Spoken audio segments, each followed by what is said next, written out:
Greetings, my name is Chamomile, and this is an exploration of the entire galaxy, sector by sector.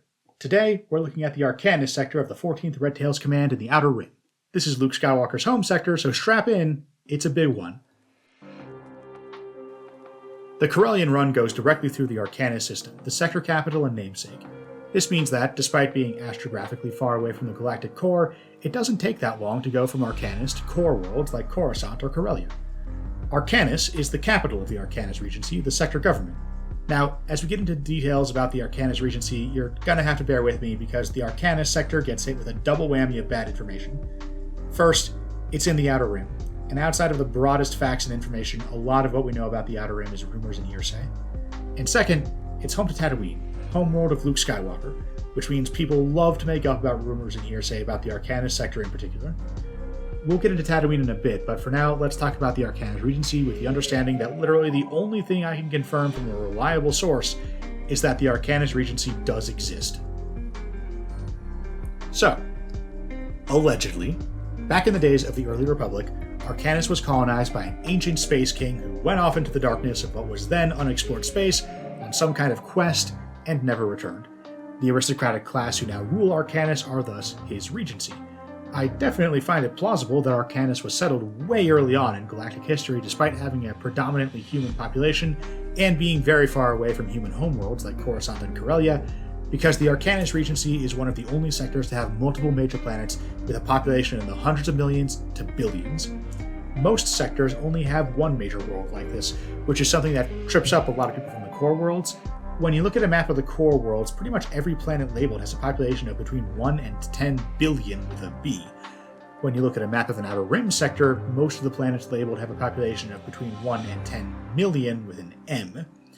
With a population in the tens of millions, Backwater Tatooine is actually a more populous planet than most of the other labeled planets on this map of the Arcanus sector, let alone the hundreds of tiny unlabeled planets that have one town of like 50,000 people on them and nothing else. The Arcanus Regency is definitely an Outer Rim sector that mostly follows that one major planet per sector trend, but not as strictly as some of the other sectors.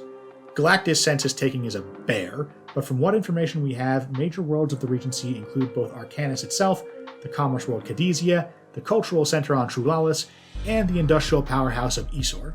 Trulalis, Cadesia, and Esor are all in the Esor system, which is also sometimes called the Trulalis system.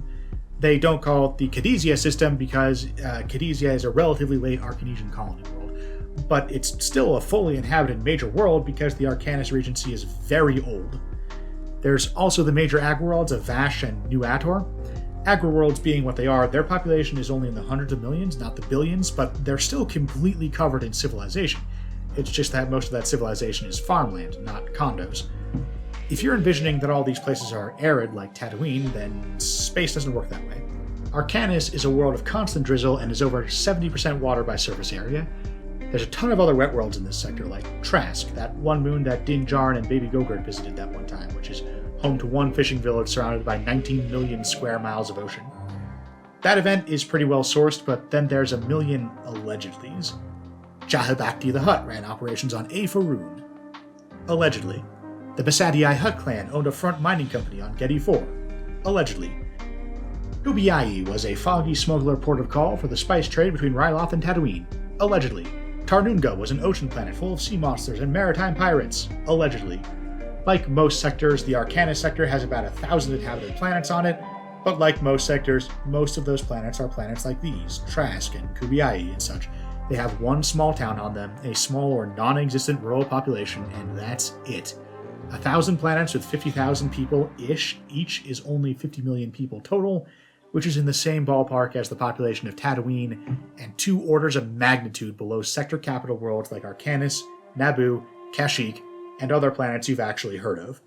That's normally how an Outer Rim sector works. There's one big planet with 90% of the sector's population and a literal 1,000 smaller planets that have the other 10% split up between them. But the Arcanus Regency isn't like that. And I don't just mean that the Arcanesians have some other big worlds like Trulalis and Cadesia. Oh no. Those of you who know your Clone Wars history have probably been wondering, where the hell does Geonosis fit into this?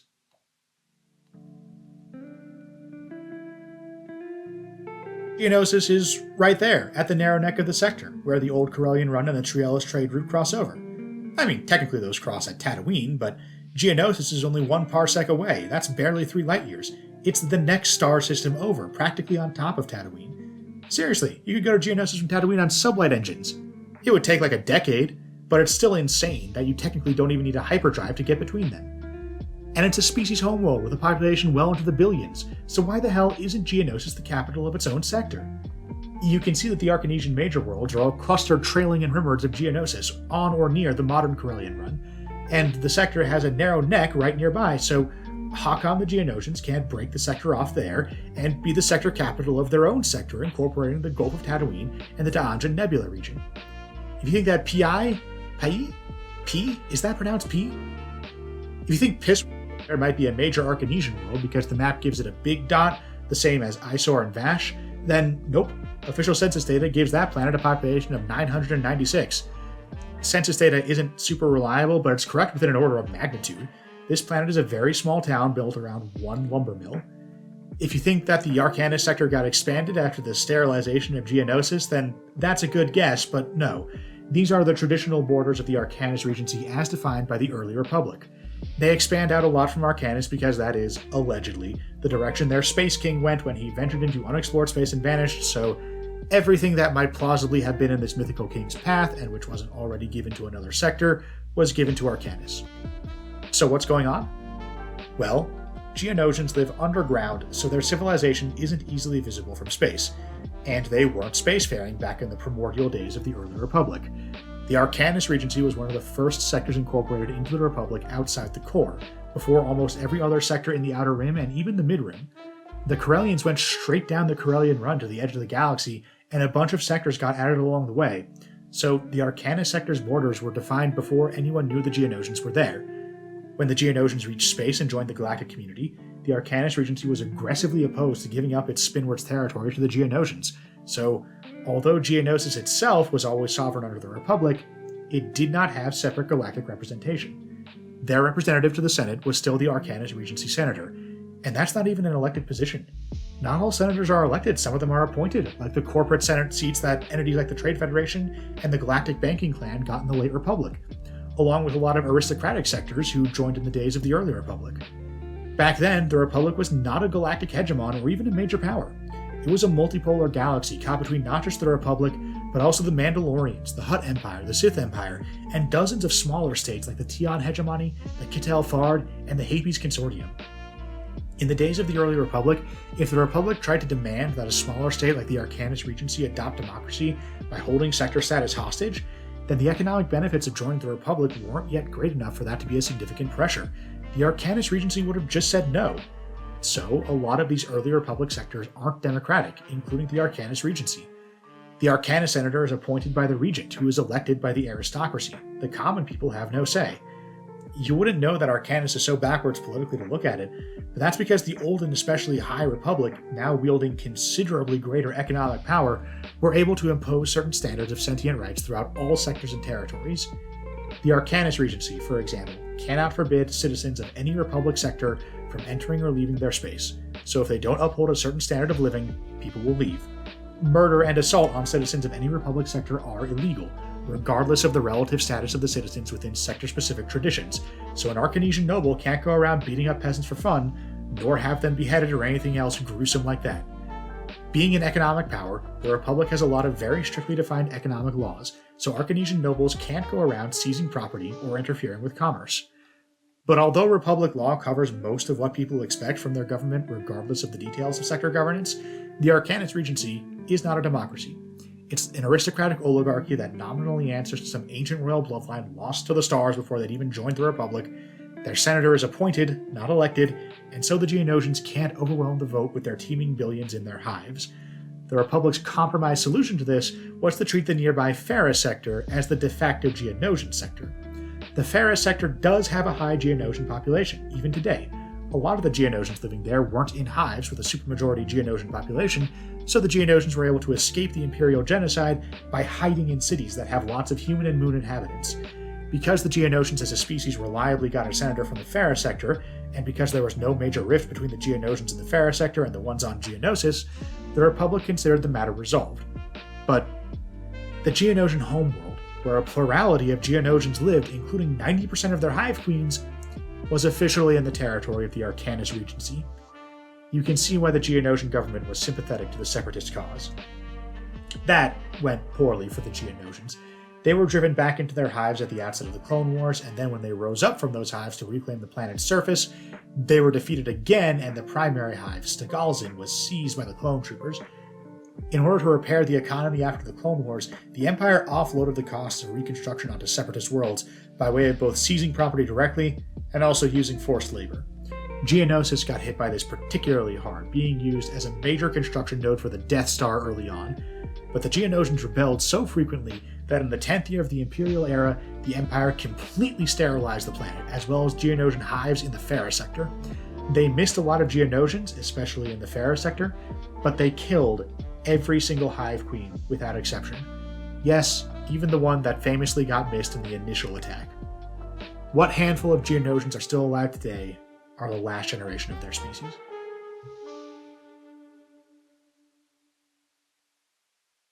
Legend has it that Tatooine was colonized by the Tumumga people in the ancient pre-Republic days. Back then, the stories go, Tatooine was a lush jungle planet. When the Rakatan Infinite Empire subjugated the world, the Tumumga fought back with such intensity that the Rakata resorted to completely glassing the planet to end the insurrections once and for all, even if it cost them the resources and population they were trying to control.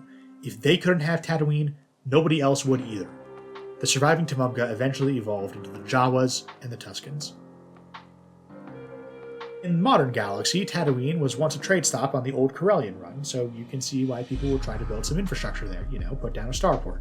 And the planet also has a knack for tricking people into thinking there's more valuable minerals than there are.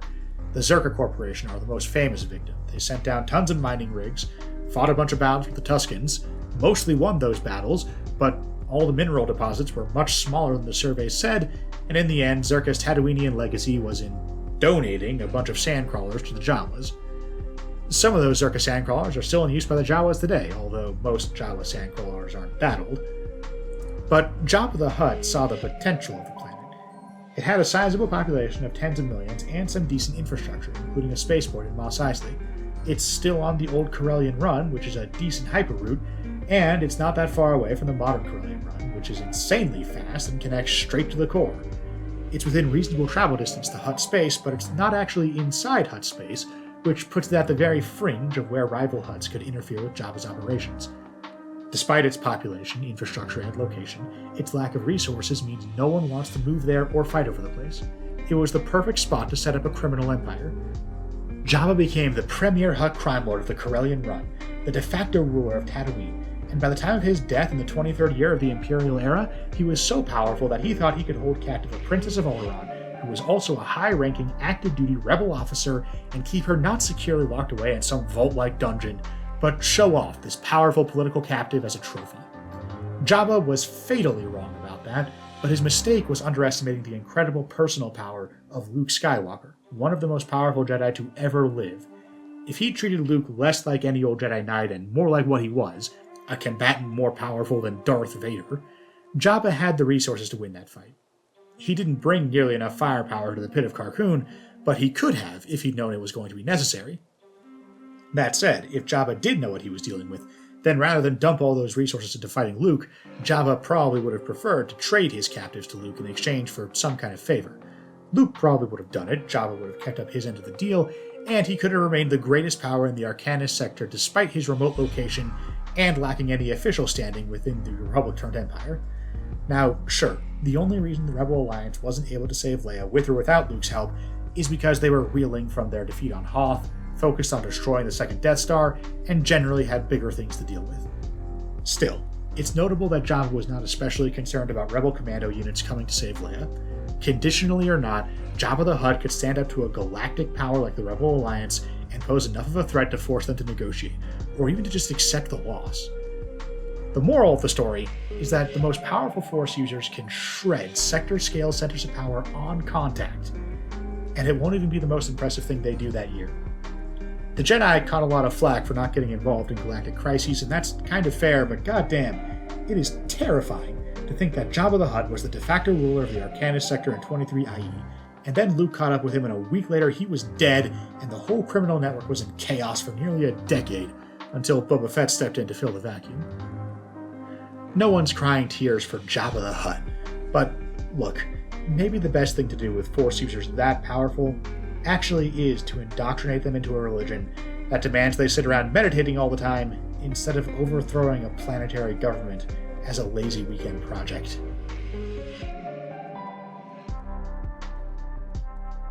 Today, we're looking at the Bit Rose sector in the 14th Red Tails Command of the Outer Rim.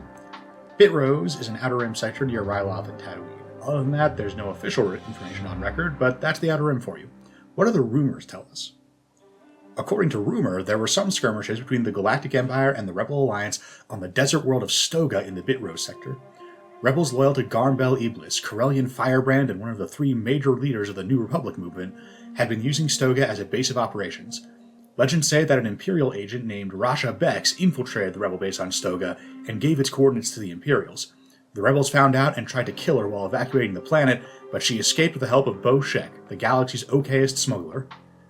Legends also say that the Bit Rose sector was one of the sectors terrorized by the Dark Jedi Danon Care, a survivor of Order 66 who went mad from seeing the galaxy fall into darkness. Danon Care was finally hunted down on the planet Rannon, but in the neighboring Instrop sector, not Bit Rose, and the legends aren't clear on exactly what Danon actually did in Bit Rose for people to fear him so much. Greetings, my name is Chamomile, and this is an exploration of the entire galaxy sector by sector. Today, we're talking about the Daltron sector, an Outer Rim sector in 14th Red Tails Command. The Daltron sector is ruled by the Pakathib Protectorate, de facto capital out of the Pakathib homeworld of Shemia. The Pakathib are elephantine species with stubby little legs.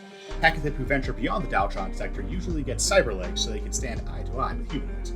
There are some studies that height differences do make a significant difference in how you're perceived by others, and being about 3 feet tall means the Pakathib can be hit particularly hard by this. But their very stocky builds means that if you slap some cyber leg prostheses on the bottom and then put some trousers on over them, they look pretty normally proportioned. The sector is named after Daltron, but Daltron isn't even a major world. The official sector names that you see on maps are usually determined by some early or Old Republic bureaucrat, so don't be surprised when they're named after some planet no one's ever heard of. Daltron is a fuel stop between Christophsis and Ryloth. It's on the Corellian Run, and that's not nothing, but Shemia is the center of the Daltron sector. In the High Republic era, this sector was a flashpoint between the Nihil Raiders of the Outer Rim and the Jedi who were trying to expand the prosperity and universal sentient rights that the Republic had long brought to the core and Inner Rim out into the Outer Rim worlds. The brutal Nihil Raiders ran rampant in an occlusion zone across about a dozen sectors in the Outer Rim, pillaging effectively unopposed.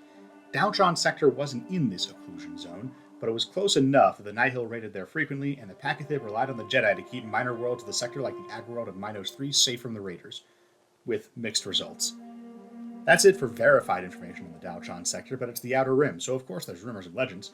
In this case, a ton of them. It's said that the Qadira had a major colony world in Arapia in the Daltron sector, that in fact, this colony of Arapia had become effectively their home planet after their original home planet was lost in time immemorial. The Qadira are a many-legged arthropodic species, very unlike the humanoid anatomy that most sentients throughout the galaxy tend to converge on, but the galaxy has definitely seen stranger species like the Colicoids. If you're wondering why the existence of this species at all could possibly be in question, it's because the Empire allegedly killed so many of them that the population of Arapia dropped from about 100 million to less than 20,000. This is the same Empire that sterilized Geonosis and blew up Alderaan entirely, so that sounds plausible to me. Orvax IV had long been a stronghold of the Outer Rim slave trade, ever since the High Republic's efforts to bring justice to the Rim fell apart.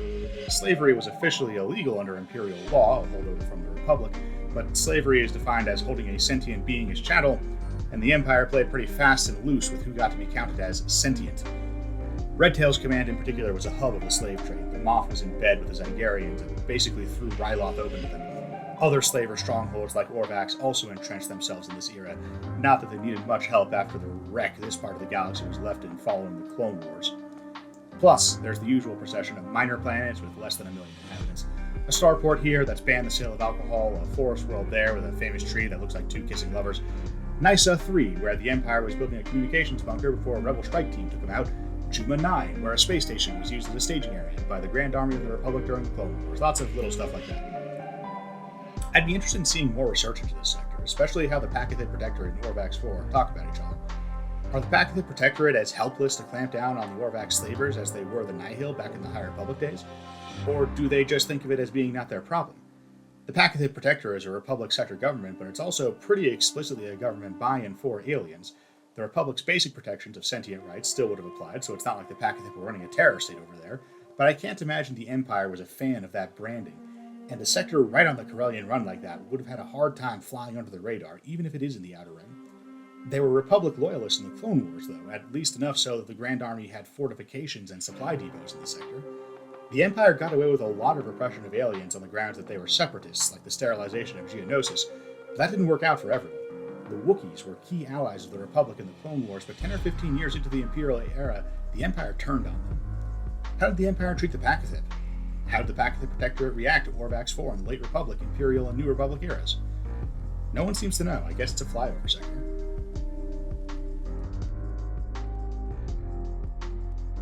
Greetings, my name is Chamomile, and this is an exploration of the entire galaxy sector by sector. Today, we're talking about the Galov sector in 14th Red Tail's command in the Outer Rim. This sector is notable for exactly one thing. It is home to Gamor, the homeworld of the Gamorreans. Galov sector is right on the edge of Hutt space, and the Opoku system, where Gamor is located, is right up near that border, so despite being formally part of Republic space, this system is basically part of Hutt space. The sector capital is technically Romar, a minor human world, because the Gamorreans have never really bothered integrating into the Republic. Gamor is an incessant bloodbath of internecine warfare between hundreds, if not thousands, of different clans and tribes. The reason why Gamorrean mercenaries show up so often is that basically every single Gamorrean adult has fought in at least one war, even if it was a small one. The lack of unity means they never had the faintest hope of agreeing to a senator, so Romar gets to be the sector capital, and Galov sector is officially an ordinary colonial democracy with an effective population of about 100 million spread out across hundreds of minor planets with 10 or 20,000 people each. Plus Gamor, which has a bigger population than the rest of the sector combined, but is also a never-ending war zone whose only interaction with the rest of the galaxy is as a source of cheap, middlingly low-quality mercenaries.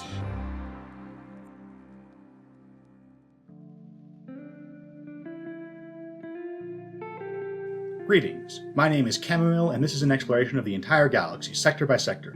Today, we're looking at the Ferris sector in the 14th Red Tail's command of the Outer Rim. Geonosis, located in the nearby Arcanus sector, wasn't space-capable back when early Republic sectors like Arcanus first had their borders defined, and the Geonosian hives didn't show any obvious signs of sentient technology from the outside. When Geonosis got into space during the Old Republic era, their planet had already been defined as inside another sector.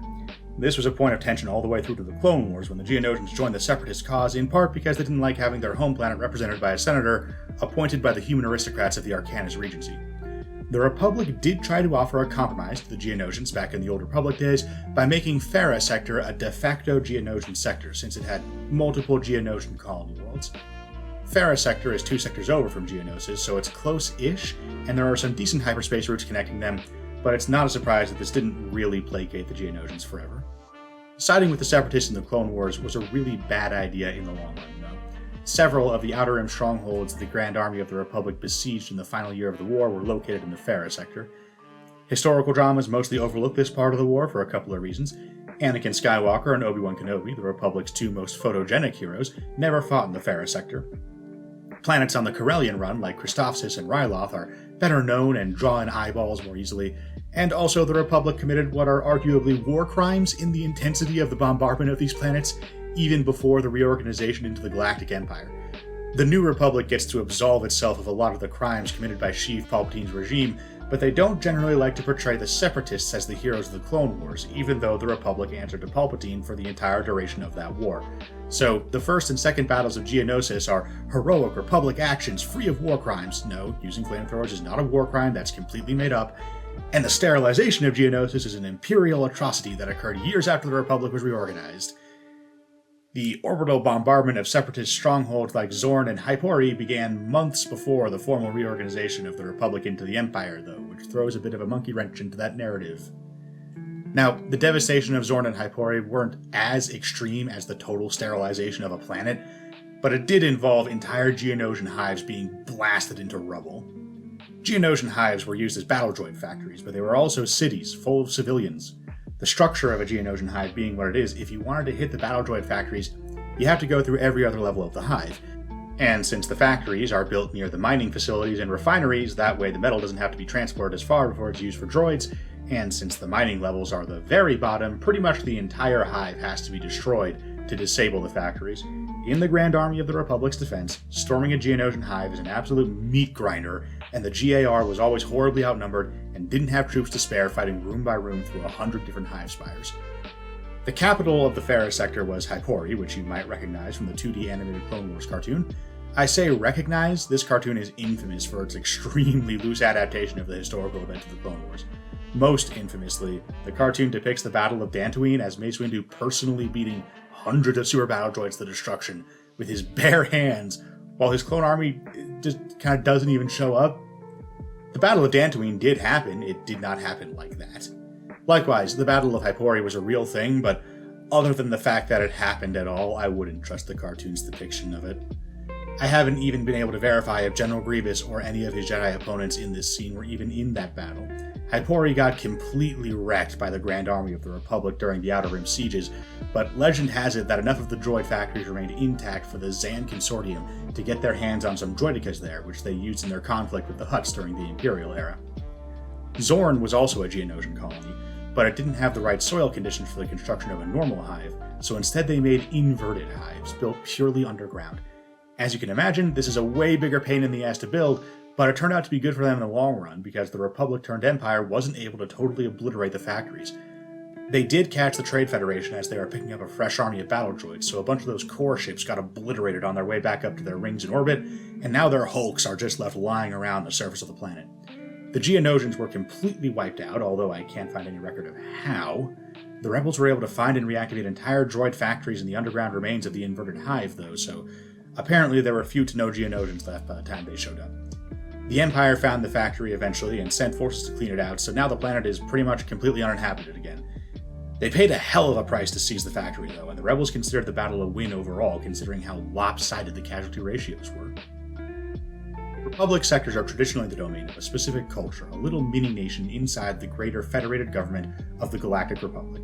Ferris sector was admitted to using that philosophy as the sector of the Geonosians, an ugly compromise that led embittered Geonosians to join the Confederacy of Independent Systems, get crushed, and ultimately the near-total annihilation of the Geonosian species by the tyrannical empire.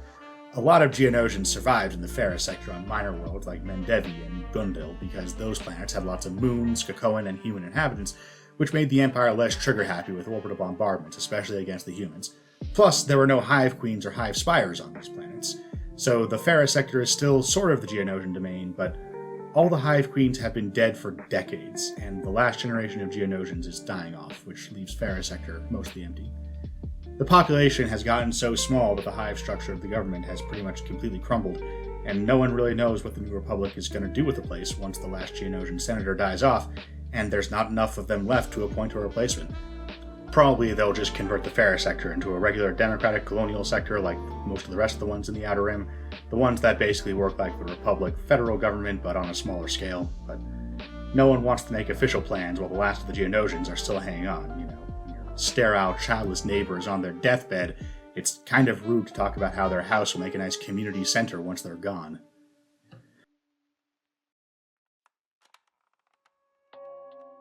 The Separatist promises to the Outer Rim were all lies, but planets like Geonosis had legitimate grievances with the Republic, and the reason why the Geonosians were such a focus of Imperial retribution was pure bad luck. The Empire guessed that the Geonosians would make for good industrialized forced labor, since they have a relatively limited sense of individuality to begin with. And the Empire guessed wrong because the Hive connections made the Geonosians very willing to rise up for the good of the colony, and the Geonosians had earned a reputation as a meat grinder mostly just as a result of the way their hives happened to be built with lots of narrow corridors that led to very bloody firefights. The Geonosians weren't much different from, say, the Celestins, but due to a string of unfortunate coincidences, they happened to be particularly disliked by the galaxy during the Clone Wars, and the Empire expected them to be easily enslaved and threw a genocidal temper tantrum when they were wrong. And now there's barely any of them left. Not a single Hive Queen has turned up anywhere in the galaxy. Even the ones who survived the initial sterilization were eventually hunted down by the Empire. So we're all just waiting for them to die off, helpless to do anything except tell their story.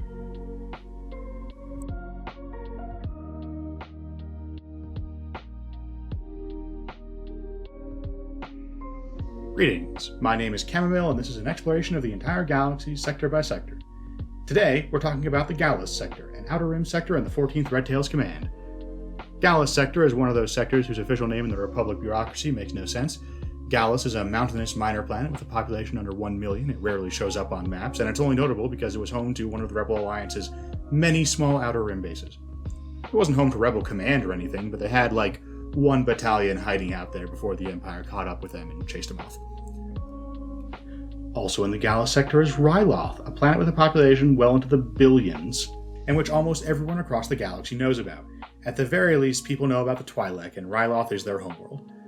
Why is it the Gallus sector and not the Ryloth sector? No clue. Ryloth's civilization is clearly visible from space, and it is easily the most densely populated planet in the sector. My only guess is that early Republic bureaucrats were speciest about Twi'lek, who the Hutts view as a slave species, a prejudice which sometimes leaks out to the Republic. Like, Twi'lek slave girls are a valuable commodity in Hutt space, because the Hutts are evil, and that image is compelling enough that some people think of the Twi'lek as an entire species of hot slave girls for the Hutts, and I guess someone who thinks like that was in charge of naming the sector. That's all speculation. All I know for sure is that Ryloth is a major planet with billions of inhabitants, and Gallus is a gas station with an attached diner. We'll get to Ryloth later, but I want to run down the sector's other notable planets first, since it would be an anticlimax to do them after the big one. Gallus sector is mostly full of Twi'lek colony worlds like Aloth. There were a couple of rebel bases in the sector, mostly for Saw Gerrera's partisans, like Rhea. The sector also has a system with a really dense asteroid belt. There's no habitable world in the system, so it's officially unnamed, but smugglers have built dozens of bases onto the asteroids, and it's unofficially known as Smuggler's Run, so that's kinda cool. Probably the most interesting planet outside of Ryloth is Abdalus. Back in the Old Republic days, Abdalus was a huge hub for corporate activity at the end of the Corellian Run, a place where trillionaires could headquarter their Outer Rim trading and industrial conglomerates without having to play nice with the Twi'lek clan council on Ryloth or other Twi'lek worlds. Abdalus was still subject to the clan council's government over the Gallus sector back in the Republic days, but as long as they paid their shipping dues, the clans were pretty happy to let Abdalus's corporate exploitation and the environmental damage of their city factories be the humans' problem. Just because it was in Twi'lek space didn't mean Twi'lek had to actually live there. In the High Republic era, a large fragment of the freighter Legacy Run, torn apart in hyperspace, fell back into real space over Abdalus while traveling at a pretty significant fraction of the speed of light. It hit the planet hard enough to completely obliterate one of the city factories and left an impact crater so massive it destabilized the whole tectonics of the planet. If you're wondering how a freighter could possibly have inflicted that much damage, it's probably because you're thinking of something like a Corellian YT series. This was a Canif Yards Class A. They were enormous. Now, it's not like it was the Death Star or anything, the planet is still there, but earthquakes and volcanic eruptions became so much more common that the whole place was slowly abandoned. The ruins of the cities are still there, toppled and jagged from all the tectonic upheaval, so now the planet's primary export is cool urban exploration videos. Like a lot of species homeworlds, Ryloth has a more varied environment than most planets. It's got wet jungles, arid mesas, and active volcanoes. The constant is that the surface is full of dinosaurs and they all want to eat you.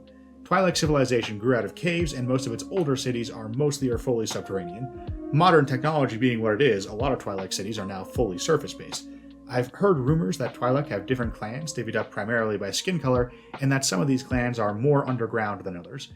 This all sounds kind of twee, and I suspect it's at the very least oversimplified, especially since different Twi'lek skin colors are very definitely living alongside one another today, but it doesn't contradict anything that I've been able to verify, so maybe it's accurate? During the Clone Wars, the Separatist theory of victory was that they could link up their spinwards and trailing territories to get a broad control over the Outer and Mid-Rim, and from there fight the Republic to a stalemate, forcing the Republic to recognize their sovereignty over the Outer Rim. They were really counting on the Hutts, traditional enemies of the Republic, to take their side on this, but it turns out the Hutts didn't love the idea of the Separatists sending massive war fleets right through the center of their space, especially since that would have made Hutt space the primary target of the Republic in order to split Separatist forces back into two. When kidnapping failed to solve the Separatist diplomatic problems, who could have guessed, their backup plan was to secure the outer and mid-rim segments of the Corellian Run and the Prelemian trade route, and then invade the slice in between, linking their forces through the mid-rim instead of through Hutt space. This is why Christophsis and Kashyyyk were so important to them. It was their gateway into the mid-rim in the trailing and spinward section of the galaxy respectively. What this has to do with Ryloth is that Ryloth is the end of the Corellian run in the trailing end of that theater, which was always the theater where the Seps were in more danger.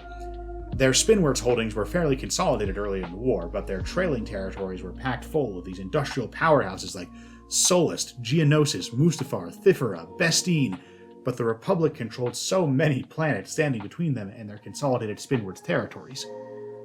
This put Ryloth in a really bad position. They were surrounded by CIS forces early on, but those CIS forces were, in turn, surrounded by Republic space.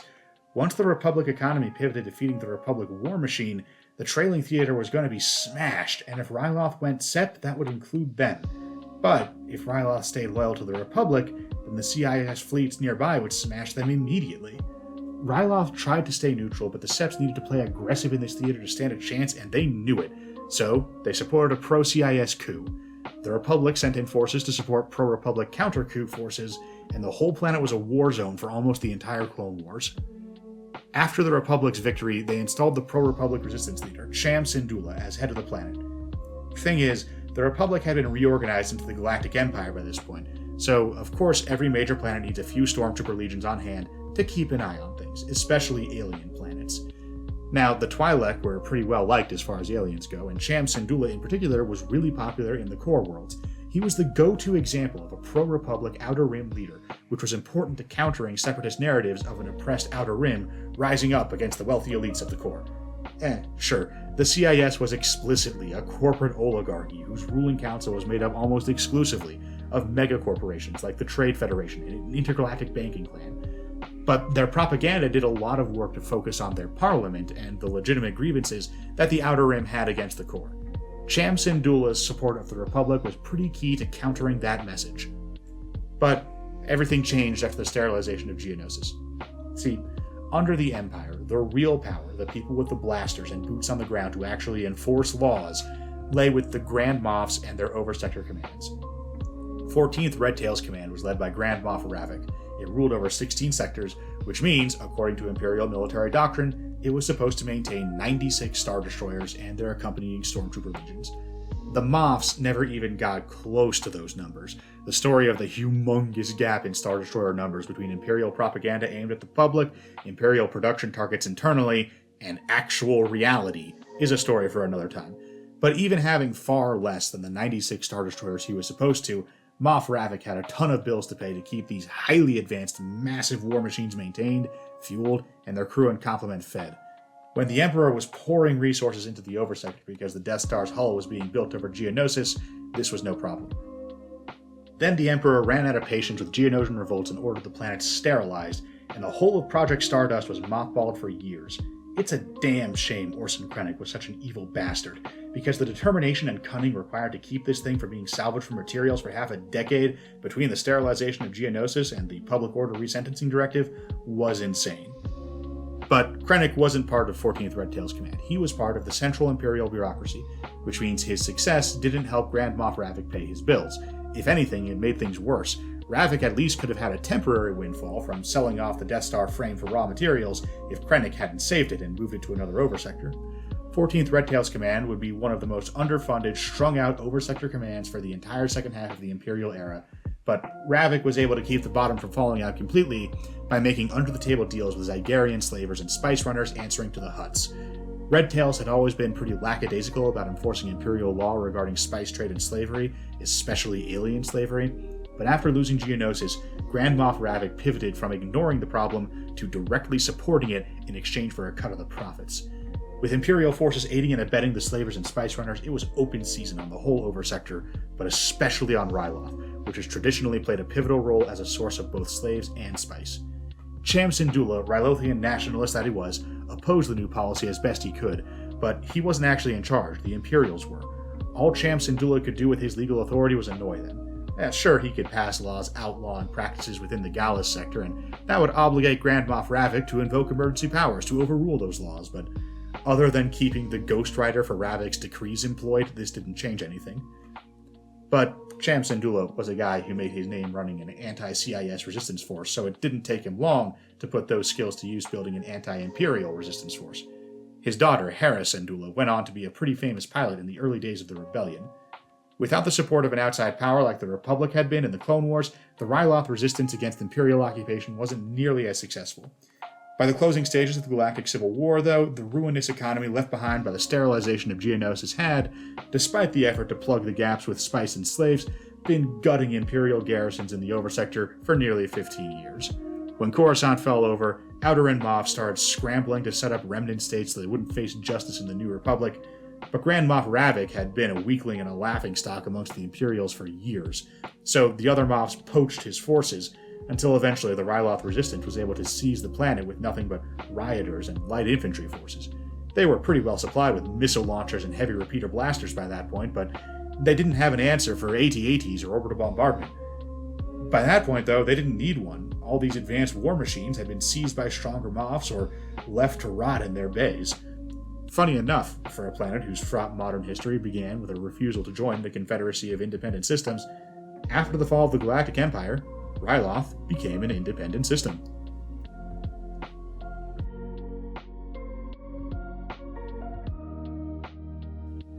Greetings, my name is Chamomile, and this is an examination of the entire galaxy sector by sector. Today, we're looking at 14th Red Tail Command's Grohl Sector and the Outer Rim, which means we're talking about fetish history. Fetish history is not an academic term, it's something I made up, but I use it to describe the phenomenon of rumors of secret lesbian cities or Amazon tribes who kidnap men for procreation, or other obviously fake things which some people will insist are true because they desperately want to believe that, in some long ago time or faraway place, life was exactly like their favorite porno. According to very horny legend, Grohl Sector is home to a planet called Felicat, the homeworld of the Felications, a species of catgirls who transform into tigers when under stress or when they spend too much time in hyperspace. Oh, how convenient, the catgirl species from the planet of the catgirls have a bizarre medical issue laser targeted at preventing them from ever leaving their homeworld, thus conveniently explaining why no reliable source has ever verified their existence.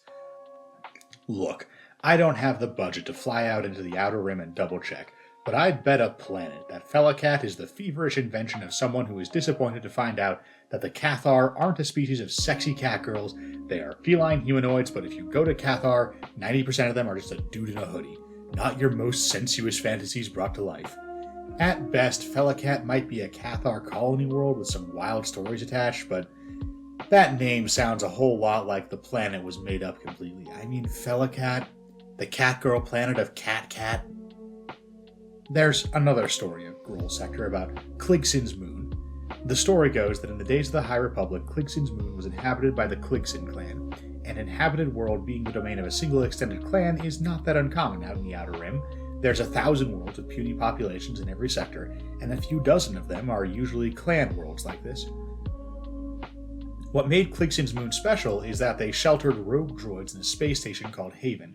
Eventually, the Haven droid began amassing an army for a droid uprising across the galaxy. The Jedi caught wind of it and suppressed it, but legend is that the droid leader Ajax Sigma is still out there somewhere. Woo!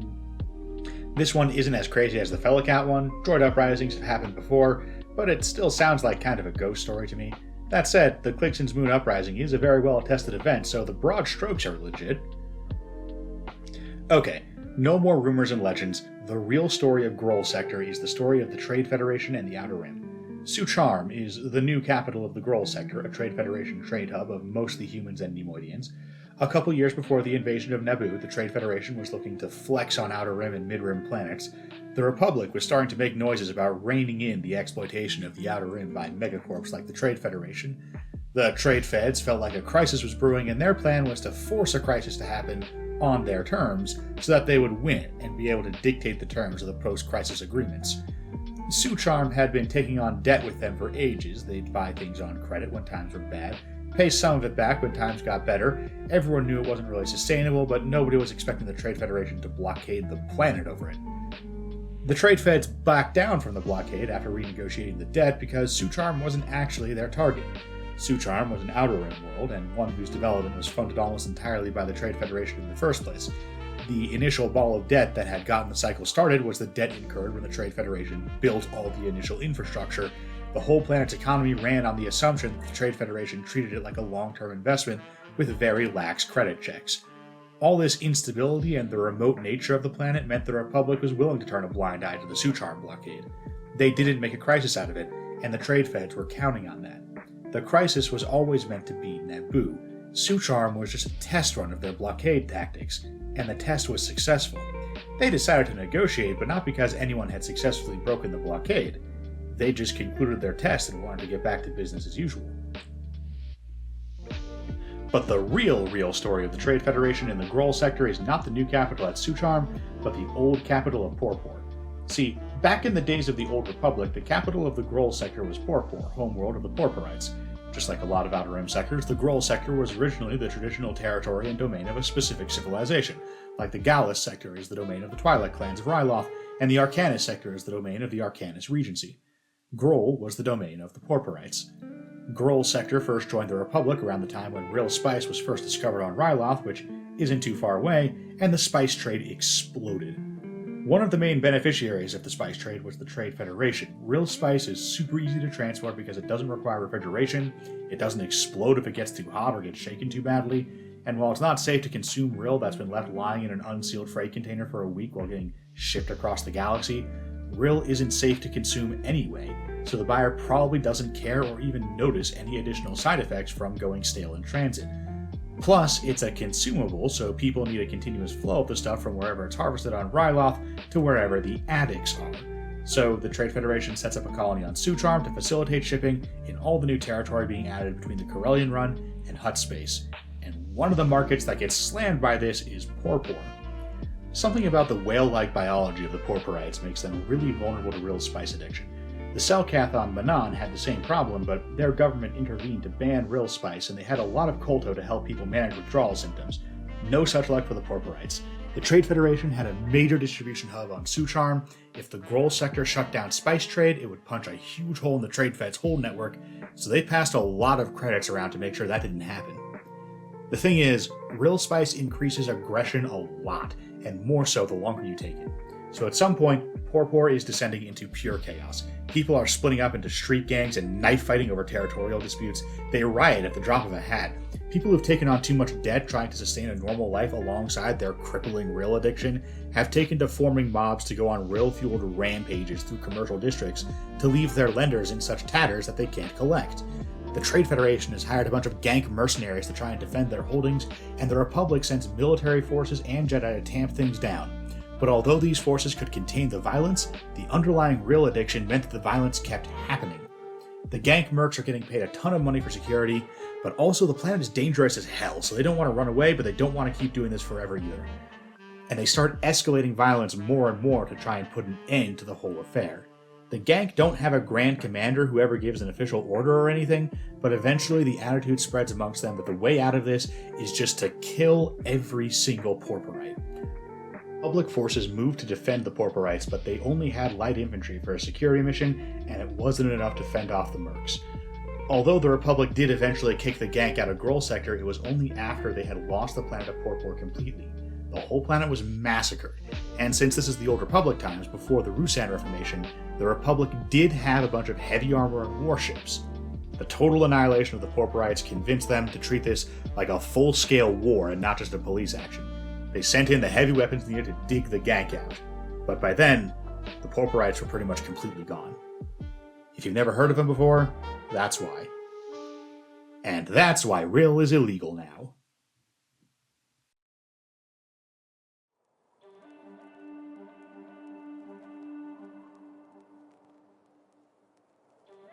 Greetings, my name is Chamomile, and this is an examination of the entire galaxy sector by sector. Today, we're looking at the Helios sector of the 14th Red Tails Command.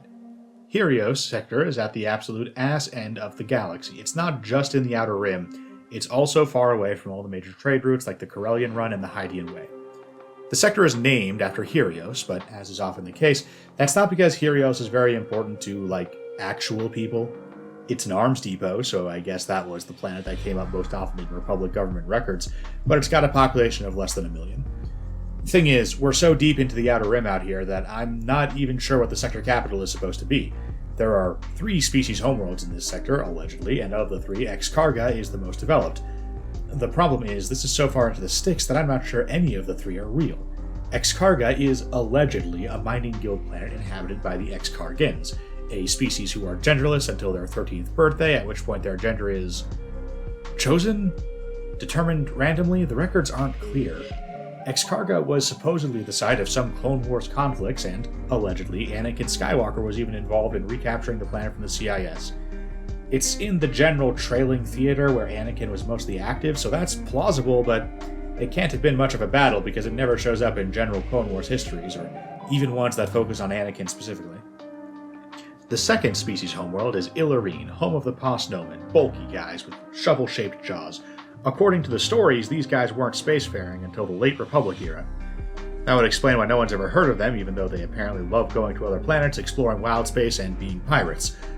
Only a third of them are considered to have full access to galactic standard technology, refreshers with running water and electric lights and stuff, so I guess they've only got one foot in the greater galactic community. They seem like they'd totally be worthy of a sector, and Helios is at the very fringe of the Outer Rim, so maybe this was unincorporated space until the late Republic era, and Illarine is the capital? That's really late in the game for a sector in the slice to be unincorporated, though, even if it is at the very edge of dark space. The third species allegedly native to Helios sector is the Zybahad Yenyoni, a species from the Zybahad system, and, I would assume, the planet Zybahad, but records don't say. They're some kind of desert people who also have a significant population on Tatooine, and you know what? I don't believe it. I don't think that a species commonly found on Tatooine, the part of the galaxy that historical dramas just absolutely love to shoot on location, is so poorly documented that this is the best illustration we have of them. I think these guys are made up. Also probably made up are the Squibs, blue dog people who allegedly colonized the planet Holodor after their colony ship crashed there while heading somewhere else. Colony ships crashing or making emergency landings on planets other than their intended destination isn't that uncommon. There's 1 million planets in the galaxy, so even with a success rate of 99%, that still means there's 1,000 planets out there colonized on accident. But the Squibs seem like fetish history to me. These guys are made up by furries. Pazov is a Gamorrean colony where, like most Gamorrean colonies, territory is split up between different clans who spend all their time beating the tar out of each other. There's hundreds of planets like this, Gamorrean colonies with a few tens or hundreds of thousands of Gamorreans, split up into clans in and around Galov sector where their homeworld is. Pazov is only notable because one of the Empire's earliest superweapons picked up some troops there in the second year of the Imperial era, and a bunch of Gamorreans wound up scooped up into its automated defense systems. And that's how a bunch of space pigs with axes took over what was, at the time, the most powerful weapon the Empire ever created. They got taken out like a month later on Belsavis over in the Bosny sector, so this unfortunately was not the beginning of a saga of Gamorreans and a superweapon pillaging the Outer Rim, but it's still kind of funny. Assuming it ever happened, and like everything else in this sector, it's kind of hard to say for sure. The story of the Helios sector, though? There's a bunch of random, poorly verified stories. A lot of them sound pretty plausible, but it's hard to say for sure if any of it is true. Outer Rim sectors that are away from the main trade routes are like that a lot.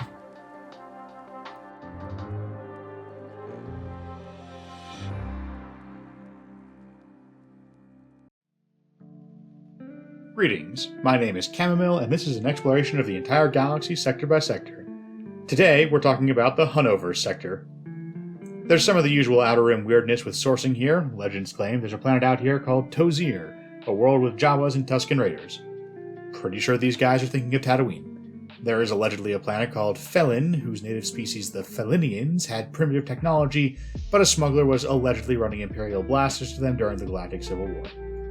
Pretty sure those guys are thinking of the Cathar, and this was probably a resistance cell, not some cavemen. It's not illegal to sell technology to underdeveloped worlds. That's like the first thing that happens to most underdeveloped worlds. You trade them 2 space heaters and a comlink for the mineral rights to half a continent.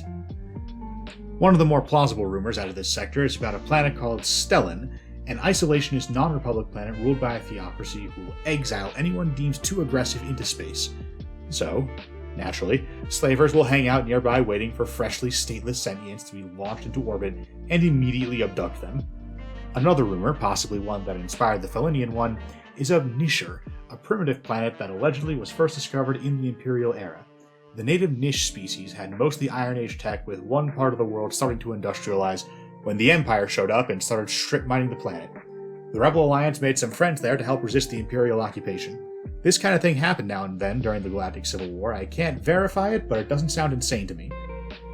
But people who know their Clone Wars history are waiting for me to get through all the bullshit and get to Siskeen. Well, here we are. The Hanover sector cast a shadow over the entire 14th Red Tails Command during the Clone Wars. Here in the trailing region of the Outer Rim, the Separatists were weak compared to their more consolidated territories spinwards near Megiddo and Raxus, but they had multiple strongholds in the Hanover sector, which they could use to try and solidify their position, most famously Siskeen. These Separatist strongholds had to act aggressively in order to punch through Republic space, both trailing towards the other Separatist worlds like Solus and Mustafar, and spinwards through the Midrim to link up with their capital region. The need to overrun nearby sectors quickly led to a manic aggression by the CIS in this theater, all emanating out from the Hanover sector. But because it's the Outer Rim, and so of course sources are fucked, the planet Telanroeg, primary stronghold of the CIS in the Hanover sector, might have actually been located in Gallus sector alongside Ryloth. That would mean that the Twi'lek allowed a major corporate stronghold to be set up in their sector, but they've done that before on Abdallas. In fact, more sources put Telanroeg in Gallus sector than in Hanover's. I'm putting Telanroeg in Hanover sector purely because it played a similar role in the Clone Wars to Siskeen, so it's easier to talk about both of them together. Siskeen is definitely in Hanover sector, and is the more important of the two. The Grand Army of the Republic referred to this whole theater of the war as the Siskeen Theater. Siskeen system contained not only Siskeen itself, but also Ulanet. Ulanet? However you pronounce that. A planet with the largest droid factories left in the galaxy after the destruction of the factories on Geonosis, and Kaer, a gas giant with one of those Tibanna gas mining cities.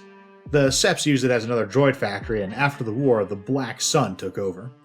There's not a whole lot of word on what happened to these places after the Clone Wars, but given the destruction visited upon the Farah sector, I think it's safe to say there's not a lot left here, especially since Hanover's was the sector from which droid armies poured out to terrorize this entire region of the galaxy. The droids that conquered Ryloth and Rhodia, invaded Christophsis, pummeled Rishi and Camino, they were all built here. The newly reorganized Empire loved to use the core world's thirst for revenge against separatist systems to justify a lot of their earliest atrocities, and boy howdy did the core worlds want revenge on the Hanover sector in particular. Greetings, my name is Chamomile, and this is an examination of the entire galaxy sector by sector. Today, we're talking about the Instrop sector.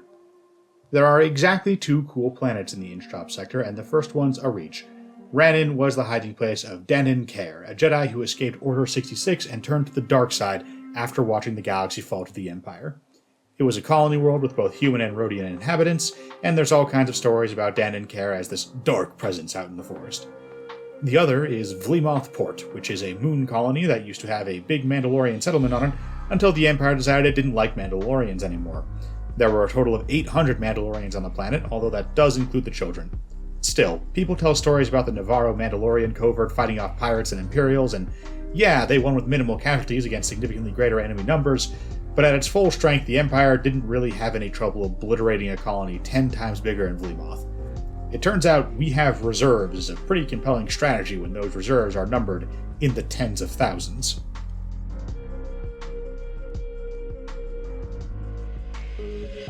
Greetings, my name is Chamomile, and this is an exploration of the entire galaxy sector by sector. Today, we're looking at the Pelgrin sector in 14th Red Tails Command of the Outer Rim.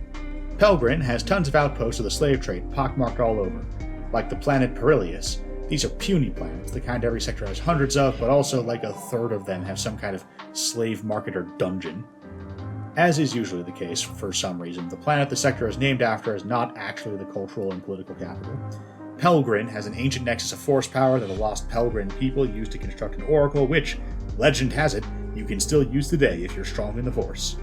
That's cool, but the Pelgrin people are a pre-Republic civilization that went extinct yonks ago.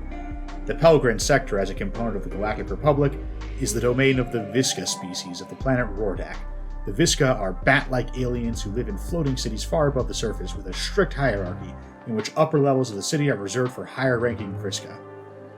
The surface was a site of Imperial forced labor camps and penal colonies during the Imperial era, with the camps covered by orbital night shields that blocked out the sun regardless of the time of day.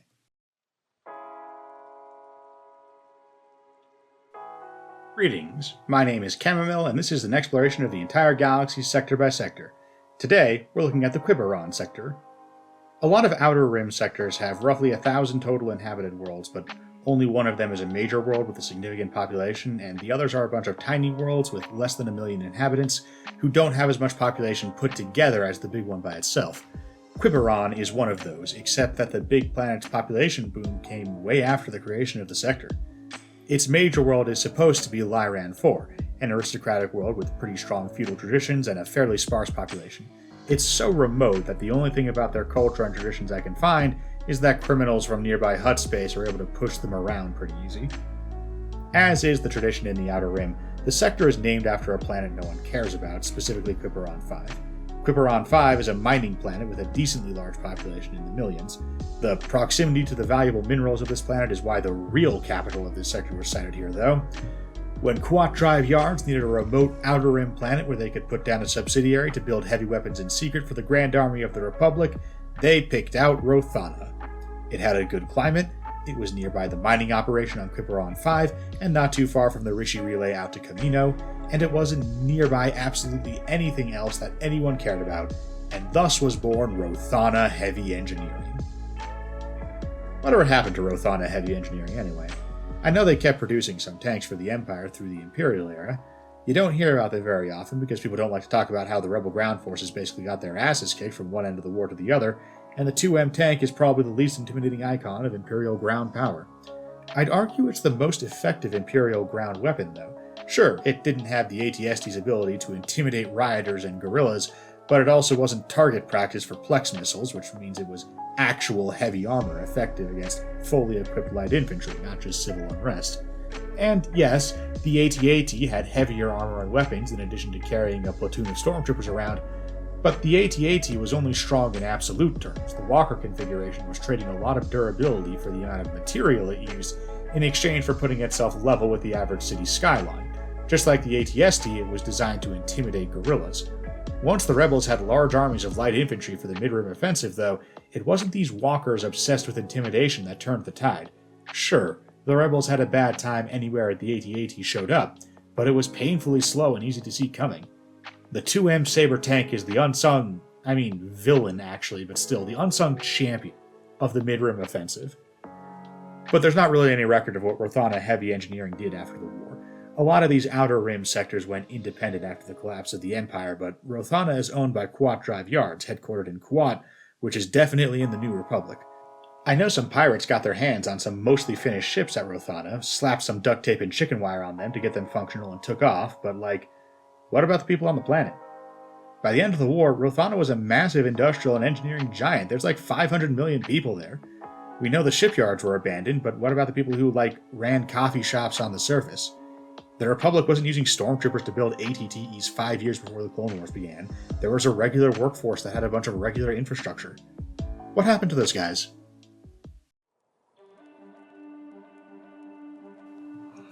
Greetings, my name is Chamomile, and this is an exploration of the entire galaxy sector by sector.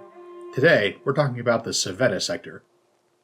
Civetta sector is one of those Outer Rim sectors where we lost a bunch of really relevant information during the Dark Age when the Empire dissolved the Imperial bureaucracy, and so now I'm not even sure what the capital planet even is. It must have a capital planet. If it didn't, you could just give its territory over to Quiberon or Inchtrop sector. But the only planet of note is Koak, a Zygarian stronghold with about 300,000 inhabitants, 80% of which are slaves. Maybe that's a more recent development, and Koak was more legit back when the Republic incorporated Civetta sector? I don't know. Someone give me 20,000 credits for a research expedition and I'll go check. This sector also has Arvala 7. Arvala 7 is a minor world with a population of less than 1 million that history cares about only because it is where Din Djarin first met Baby Gogurt.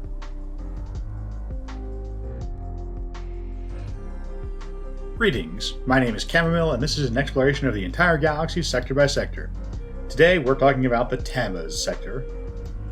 For some reason, this sector is the setting for a lot of supposed adventures of R2-D2 and C-3PO. These are pretty obviously just kids' stories, impossible to say if they have any grounding in fact.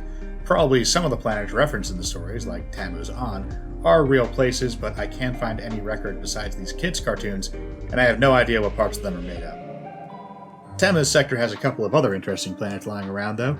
Kadak has a single settlement which is built as a huge narrow spire, so even though its total population is only a few million people, it's still got a double-digit number of city levels like it was Terrace or something.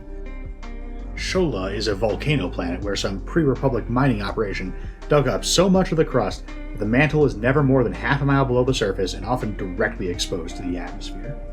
We're not totally sure what they were digging up, but there's a ton of ruins left over. Shifrin is a minor farming planet where some valuable ore deposits were found during the Imperial era. Some stormtrooper units got sent down to secure it and seize the territory from local farmers, and when those farmers started protesting, the garrison commanders ordered the stormtroopers to violently suppress the protests.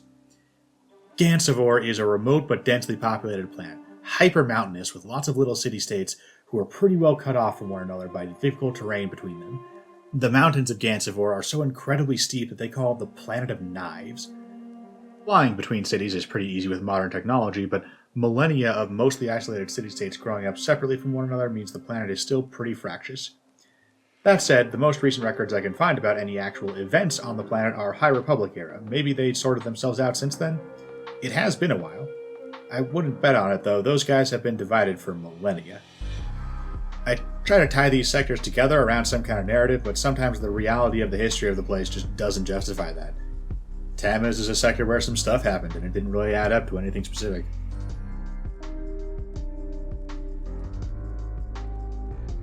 Greetings, my name is Chamomile, and this is an exploration of the entire galaxy sector by sector. Today, we're talking about the Tolanda sector, part of the 14th Red Tails Command. Weirdly enough, Tolanda sector is the namesake for the official name of Red Tails Command when the wartime commanderies were reorganized into oversectors commanded by Grand Moffs in the Imperial era. Like in the Clone Wars, 14th Red Tails Command was a theater of war, mainly defined by the fight against the separatist armies based out of Siskeen, and after the war, the military forces stationed there were reorganized into a long-term garrison called the Tolanda Oversector. The reason why it's weird they chose Tolanda for the name is that Tolanda is a desolate sector. Not only is it one of those sparsely populated Outer Rim sectors that you get a lot about in this region of space, especially when you get away from the Corellian Run, the major planet that the sector was built around got hit by an apocalyptic cataclysm in the Old Republic era, and the Strivers, a species of aquatic humanoids native to Jol-Sujad III, relocated wholesale to Iskalon in the Transnebular sector over in the Mid-Rim. Tolanda still has a few hundred minor worlds, and there's some fun trivia facts associated with some of them, like some pre-Republic ruins were found on Brantees. There's supposedly an angelic species native to the planet Tamra, because spacers love stories about Outer Rim angels. Changa is a world where a martial arts style called Changa bushfighting was developed. Neat and all, but these are still a bunch of planets with a population of less than 1 million in a sector with a population of less than 1 billion. Jol-Sujad was the heart of the sector. Without that planet, it's practically empty.